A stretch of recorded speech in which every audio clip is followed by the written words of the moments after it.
All right, welcome to another episode of Closers Are Losers. We've got a special guest appearance. Our normal co-host, our CEO, Matt Ryder, is off just experiencing life. So we wanted to bring in a guest. I was actually on this gentleman's podcast, I think maybe a month ago or so, maybe a month and a half ago. And I was like, you know what, let's have this guy on the podcast because I want to talk to our listeners about their brand.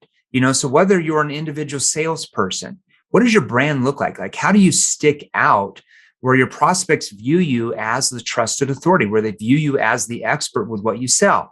If you're a coach, same thing. How do you stand out, among your peers that do the same thing you do?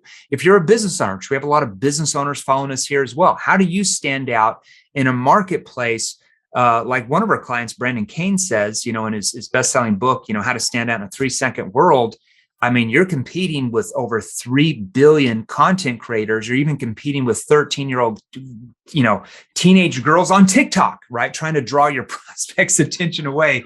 So I'm here with a gentleman, which I love his stuff, Matt Lyles. He's a former Fortune 100 brand strategy lead turned speaker, authority, brand, and customer experience consultant. He's also host of the show he had me on about a month ago, the Simple Brand Podcast. I want you to check that out. He's also the author of the upcoming book. We're going to talk about this just in a minute, called The Simple Brand. It's being released here the early part of January 2023. And for over 15 years, this dude has helped big name companies like FedEx, Southwest Airlines. I have a few complaints about Southwest Airlines. We'll talk about that in a second. I love them. But, if you don't check in on time, you get that middle seat. I don't like that. And they don't have first class either. No bueno. And it's all first class. Oh, it's all first class. Yeah. And the Hands-On Network tell their story. Now, Matt leads a crusade of simplicity to help companies transform their customer and employee experience. And now he's bringing that crusade to you.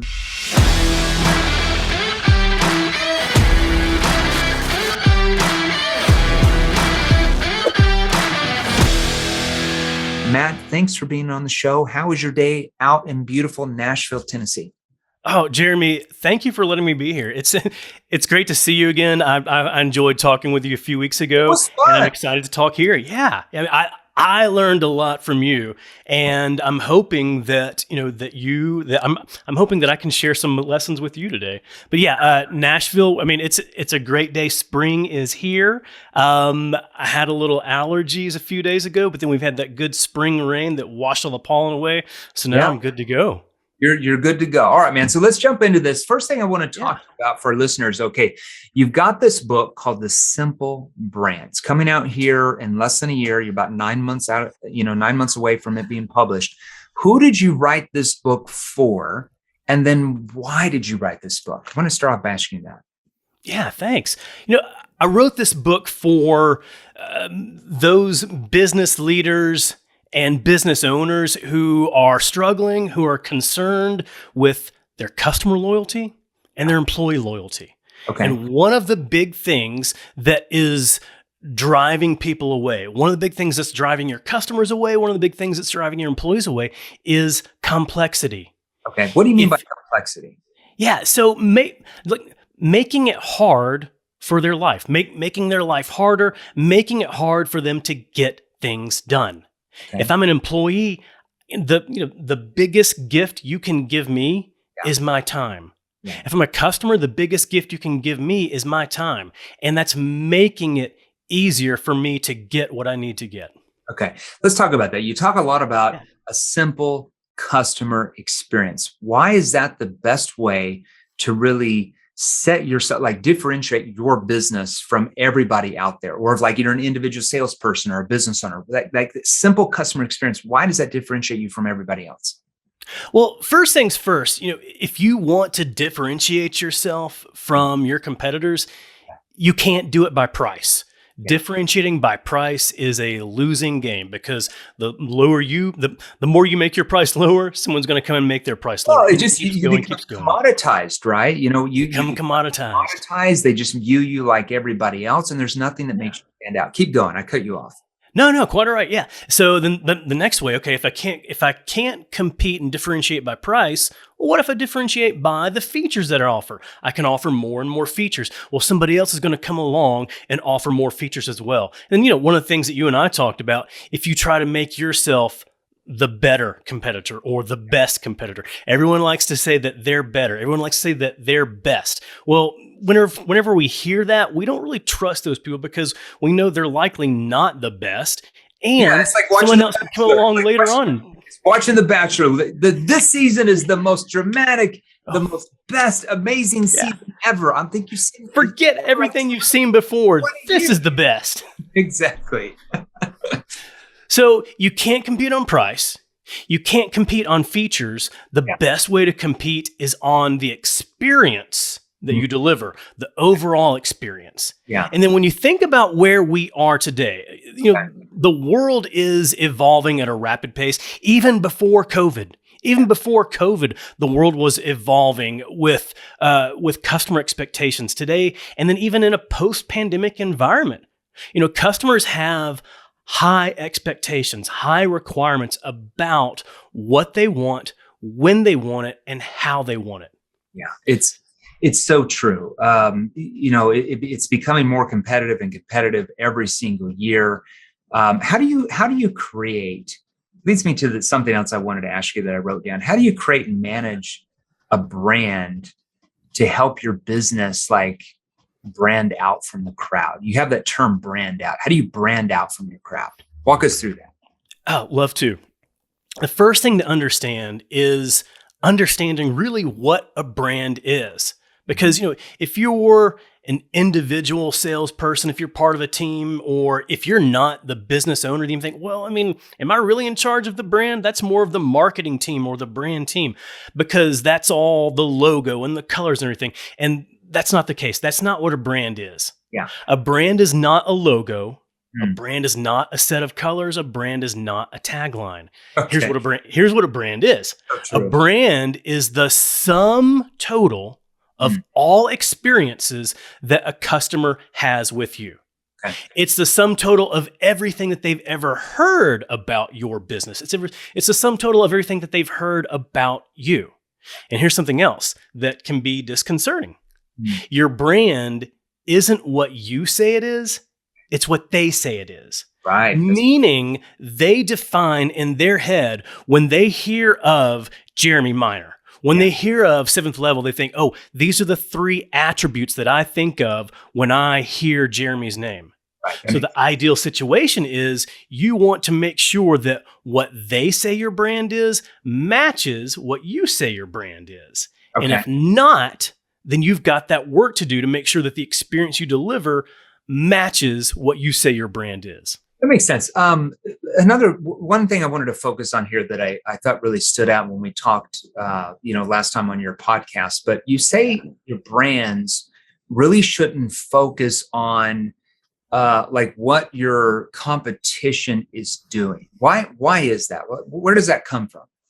Yes, so many times, and this came from my career background too. I was stuck in this mode where, our leadership would always tell us, hey, here are our 2 direct competitors. Yeah. Here's the market share that they have. Here's the market share that we have. Here's their features. Here's our features. And so it was just a constant comparison to our direct competitors. And here's the thing. Your customers aren't comparing you to your direct competitors. They're comparing you to their last best experience, no matter where they got that experience from. So if they can order a pizza from Domino's Pizza and they can track that pizza being made, they know when the pizza goes in the oven, they know when the QC is happening with the pizza, they know when the pizza is being delivered, they can track it through their neighborhood, they expect that same experience with you. That makes sense. All right. I didn't even know that. Right. So I think Domino's came out with some type of campaign, because I see all their commercials where you can, not that I've ever tracked the pizza, but for some people, hey, I can track the pizza. That's that's what you're talking about, standing out in the marketplace. Is that what you mean? Yeah, absolutely. And even if you're looking at something as simple as a pizza, what if you are working with a new prospect, a new client, and you've got 12 steps for getting the contract in place. Sure. Well, they don't want to know, they don't want to hear radio silence between the point that they talk with you and then here it's time to sign the contract. They want to know exactly where it is in the process. Okay. That helps them better understand what's going on with that experience. That makes sense. Now let's talk about simple experiences. You talk about simple experiences come really down to behaviors. What do you mean by that? Like why focus on behaviors? What do you mean by that? Well, I don't know if you've ever been part of like a large corporation where, okay, so I've been there too. And a lot of times what happens is you'll have the C-suite go off on a long week retreat. Yeah. They'll come back and they'll say, going forward, these are our 6 principles. These are our 6 tenets. These are our 6 values. And this defines everything that we do. And then you look at that and you say, okay, great.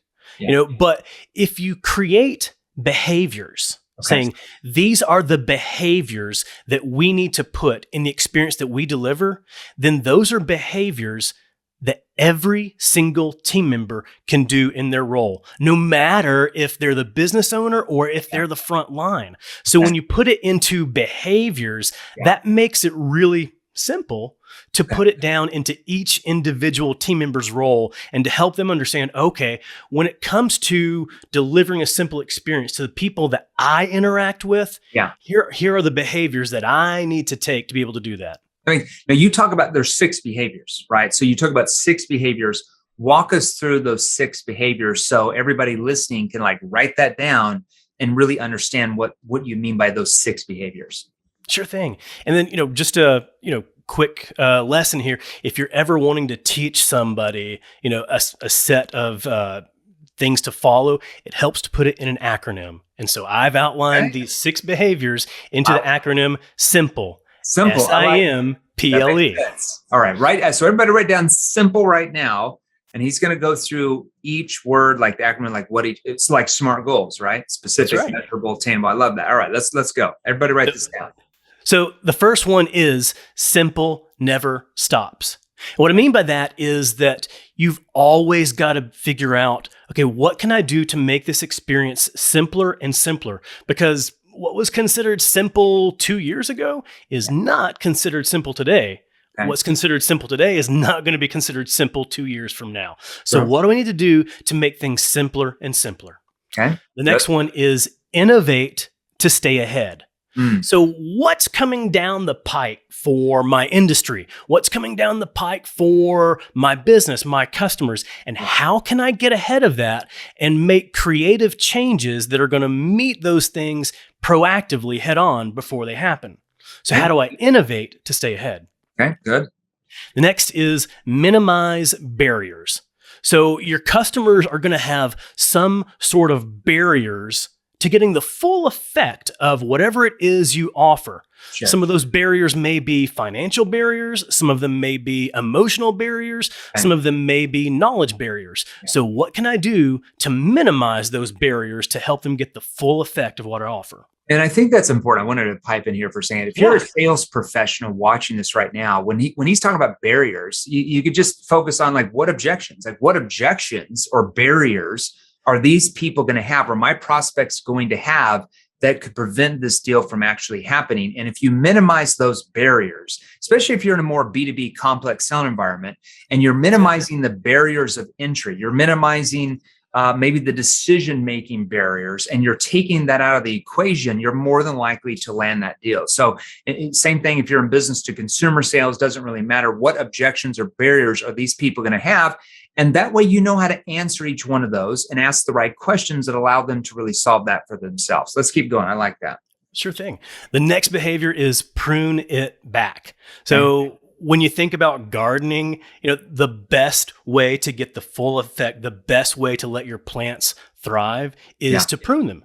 Same thing with the experience you deliver. So if your customer process takes 12 steps, Yeah. Can you prune it back to 6 steps or even 3 steps? Yeah. Or, if you think about the portfolio of services that you offer to your customers, Sure. are they getting fatigued by, are they getting decision fatigue, which is a psychological thing? If you overwhelm them with decisions, then they get fatigued. They don't want to even deal with it at all. So instead of offering, 10, 12 different things in your portfolio, can you prune it back to a select core of things, to a select core of offerings? Okay, I like that. Perfect. Okay, so that's the fourth thing. Yep.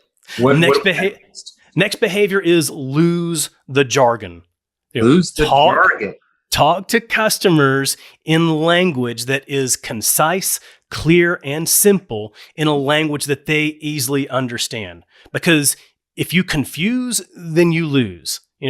Too many people like to sound smart by using complex language, business jargon, acronyms, when their customer might not fully understand what that language means. And if they don't understand it, they're not going to track with you. And if they're not going to understand it, then they're most likely not going to want to deal with you. Yeah, I think that's very, very true. We here at Seventh Level, we have all these clients from different companies and different things like that. But now we're starting to get politicians that are reaching out to us, wanting us to help them really with their messaging, right? And like I said, we're a company, we don't really care what your political beliefs are or anything. We just we stay in our lane. We focus on sales training. We don't care who you are, Republican, Democrat, whatever party you believe in. We don't really care. You could be from a different country with a whole completely different political system. But one good thing so I always, in the past couple of years, I've really, even say in the last decade when I was in sales, I'd always be amazed by how politicians spoke and the differences between politicians that got elected compared to politicians who didn't. Now, maybe there were certain politicians or presidents that were running for office that might have been more qualified than the person that actually won, but because of their messaging style, they actually won. Okay. I'll give you an example. Like, let's say President Trump, the former president before Biden now. Right. Okay. One of the reasons why he did so well in the Republican primaries is because, hey, there were probably these other guys that were more guys and gals that had more experience in politics, maybe more qualified to handle certain things.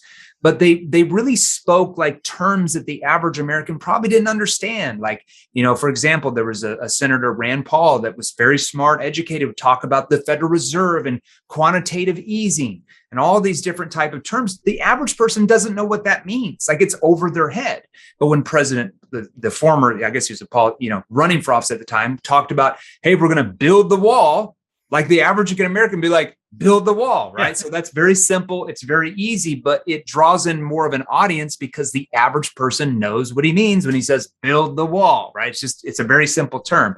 And the same thing can be said with like President Obama when he ran. He was very good about simplifying it down where the average person living in wherever, Iowa, New York, Chicago, wherever, could understand what he actually was trying to get across. So I think it's so important that you just lose the jargon. I love that. Just lose the jargon and make it simple for your prospects and your customers. I think it's so key. Yeah, that's it. And the average person can likely figure out those terms with some effort. Yeah.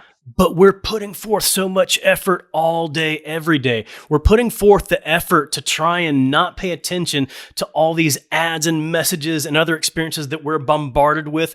We're putting forth the effort to try and remember, managing our jobs, managing our kids, managing our personal life. So if you're making someone have to put forth effort to understand you, then that turns them off. A losing proposition every time. I agree 100%.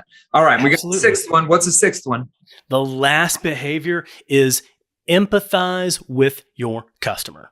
Ooh, I like that. Empathy. Empathy's been a big term lately, and empathy is not some fluffy woo-woo type term. Empathy really means understanding your customer, walking a mile in their shoe and understanding what it's like to be that person. Even if they may have a different experience or a different perception than you, that's their experience. That's their perception. So you need to put it on yourself to make sure that you understand what they go through on a day-to-day basis, what their external challenges are and what their internal struggles are. And then once you understand those, then you can speak to them simply in a way and then provide experiences to them in a way that helps them understand, oh, you know what? They really get me. I think that's so true. And I want to make sure everybody understands, like, if you're a sales professional or a business owner, that doesn't mean that if a prospect has an objection, you're like, okay, I understand. Just get back to us if it's a better time. Yeah. That's not what that means. You can still challenge them, but you can do it in an empathetic way. Okay. So I can say, okay, but what happens if you don't do anything about this and the situation gets even worse? See, I'm showing empathy, like I care.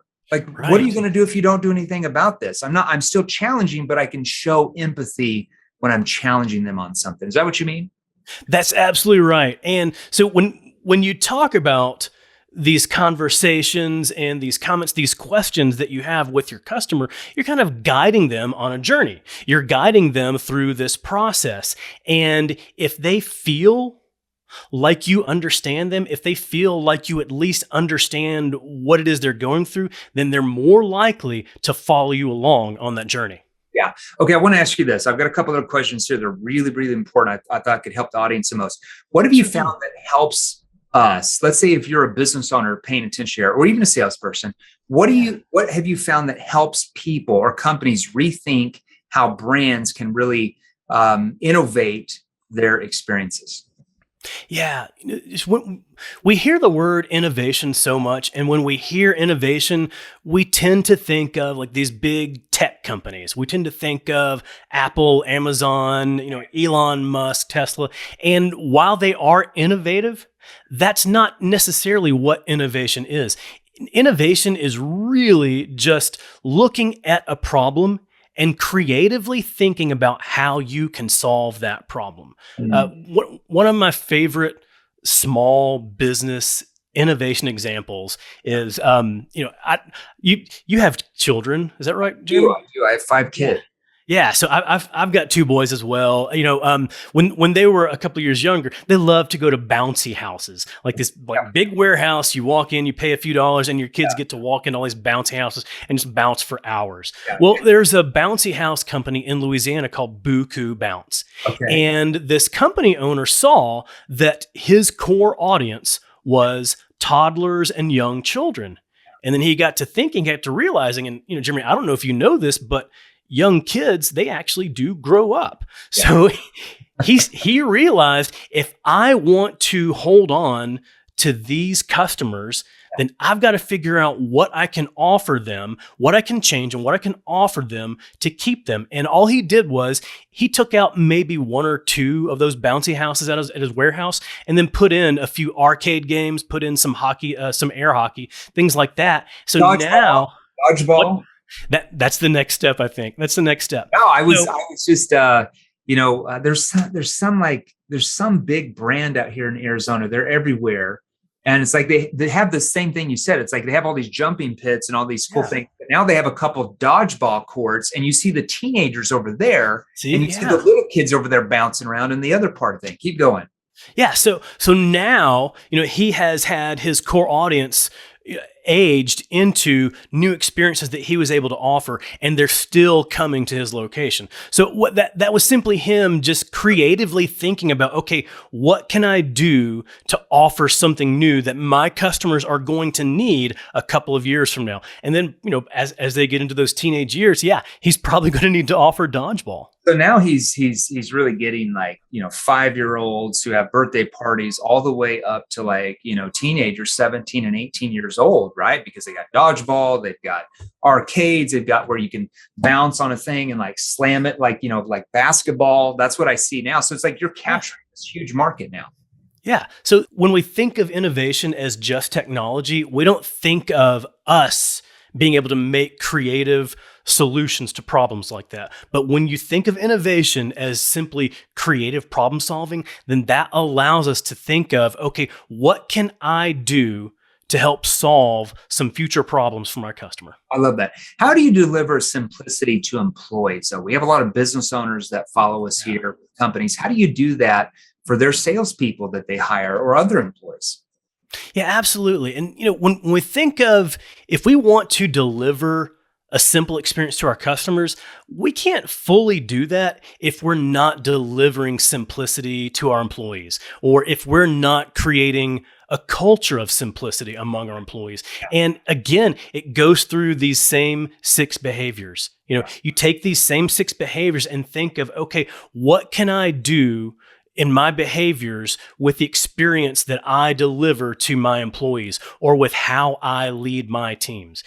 Am I calling them into too many meetings? Am I making them go through multi-step processes that are making their jobs harder? So basically, what can you do to make your employees' jobs easier? And when you do that, then they'll start to think of how they can make their colleagues and their peers' jobs easier.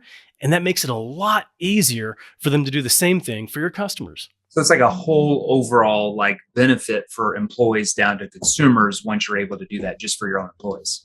That's it. Okay. Awesome. Hey, I can't thank you for being on here today. I love bringing in guests like you, because a lot of times we have different salespeople that we interview that are crushing it, that we train. We, have me and Matt, my co-host, our CEO, we talk about different strategies for companies to use to sell more and those type of things. But I love bringing in somebody like you with your expertise that can really help business owners and salespeople stand out in a really, as Brandon says, a 3-second world that we live in. Any last words of advice you'd like to give to our listeners? Yeah, again, I think the biggest piece of advice that I can give is just start somewhere. You don't have to figure out, okay, how do I look at the entire experience that I offer and then start getting overwhelmed with that? Just think, okay, what's one thing that I can do today to make the experience that I deliver simpler? Okay. What's one thing I can do to make it simpler? And then if you think of the behavior of simple never stops, then that makes it a lot easier for you to go the next and say, okay, we made this change. What's the next thing I can do to make it simpler? I love it. All right. Where can everybody learn about what you offer? I know we have a lot of business owners out there that are always looking for someone like you to help them in these things that maybe they don't have the expertise. Maybe they don't know the knowledge. Maybe they want to have you consult with them, even individual salespeople. Where can we send them where they can learn about what you do? Well, Jeremy, what I'm going to do is I'm actually going to put together a page just for you and for your audience based on what we talked about today. So people can go to mattlyles.com/closers are losers. And I'm going to put in some resources and some things in there that relate to our discussion today. But one of the biggest things that is in there is what I call my simple playbook. It's a document that basically walks through the 6 behaviors we just discussed at a high level. It goes a little bit deeper, but then with each of those behaviors, it gives you some prompting questions for you and your team to ask around how you can instill those behaviors into your experience. I love that. Spoken like a true expert, my man. So I want you guys to go to mattlyles.com/closers are losers, and we'll have that in the show notes here for you guys to be able to jump on there and download that, get involved. If you want to change your situation, that's why we bring experts to this podcast, so you can change your situation and get where you're wanting to go as a company or as an individual. Matt, thanks for being on here today, and enjoy the spring weather of Nashville, Tennessee. I love the Midwest in the spring. There you go. Yeah, I'm getting ready to head out there in just a little bit, and soak up this spring sun. I'm loving it. Jeremy, it was so great seeing you again. I always love talking with you. Thanks for having me here. We've had some good talks, my friend. All right, appreciate you. Hey guys, if you enjoyed these, here's another you can watch right over here. Join our free Sales Revolution group. Click the link below, join us, and we're going to help you. Thanks for watching. We'll see you real soon.